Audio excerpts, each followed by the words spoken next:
ఈరోజు వీడియో ఏంటి అంటే స్వీట్ కార్న్తో ఒక సింపుల్ అండ్ టేస్టీ రెసిపీ చూపించబోతున్నా. సో ముందుగా దీనికి ఒక కడాయి పెట్టుకొని అందులో 2 గ్లాస్ ఆఫ్ వాటర్ని తీసుకొని ముందుగా తీసి పెట్టుకున్న స్వీట్ కార్న్ని అందులో యాడ్ చేసుకొని స్వీట్ కార్న్ అనేది 80% వరకు కుక్ అయిన తర్వాత దాని వాటర్ కంటెంట్ అంతా తీసేసుకోండి. నెక్స్ట్ అందులో 1 కప్ వరకు బియ్య పిండిని, అలాగే 1 కప్ వరకు మైదా పిండిని, అలాగే 1 కప్ వరకు కార్న్ ఫ్లోర్ని, అలాగే అందులో 1 టీ స్పూన్ వరకు మిరియాల పొడిని యాడ్ చేసుకోండి.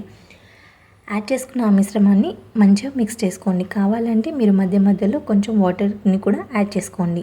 నెక్స్ట్ ఒక కడాయి పెట్టుకొని అందులో డీప్ ఫ్రైకి తగ్గ ఆయిల్ని తీసుకోండి. ముందుగా కలిపి పెట్టుకున్న ఆ మిశ్రమాన్ని కొద్ది కొద్దిగా అందులో డీప్ ఫ్రై చేసుకోండి. స్వీట్ కార్న్ అనేది మంచిగా డీప్ ఫ్రై అయ్యాక తీసి పక్కన పెట్టేసుకోండి. అలాగే ఆ మిశ్రమాన్ని మొత్తాన్ని కూడా డీప్ ఫ్రై చేసుకోండి. నెక్స్ట్ ఒక కడాయి పెట్టుకొని అందులో 2 టీ స్పూన్ వరకు ఆయిల్ని తీసుకోండి.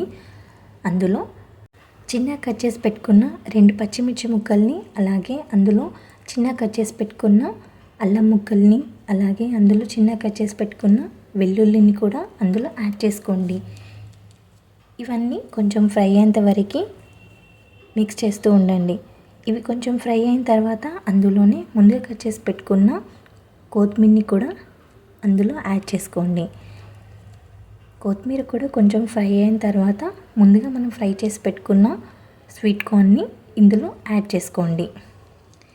నెక్స్ట్ ఇందులోనే చిన్న కట్ చేసి పెట్టుకున్న ఎండుమిర్చిని, అలాగే 1 టీ స్పూన్ వరకు చాట్ మసాలా, చిన్న కట్ చేసి పెట్టుకున్న 1 కప్ వరకు ఆనియన్స్ని, అలాగే 1 టీ స్పూన్ వరకు సాల్ట్ని, అలాగే 1 టీ స్పూన్ వరకు ధనియాల పొడిని కూడా యాడ్ చేసుకొని ఈ మిశ్రమాన్ని మొత్తాన్ని మంచిగా మిక్స్ చేసుకోండి. సో ఎంతో టేస్టీగా ఉండే క్రిస్పీ కార్న్ రెడీ అండి. ఖచ్చితంగా ఇంట్లో ట్రై చేయండి అండ్ కమెంట్ చేయండి. లాంగ్ వీడియో కావాలి అంటే నేను డిస్క్రిప్షన్లో లింక్ యాడ్ చేస్తాను, వెళ్ళి చెక్ చేయండి. సో మరెన్నో ఇలాంటి వీడియోస్ కోసం ఖచ్చితంగా లైక్ చేయండి, అలాగే సబ్స్క్రైబ్ చేసుకోండి. Thank you.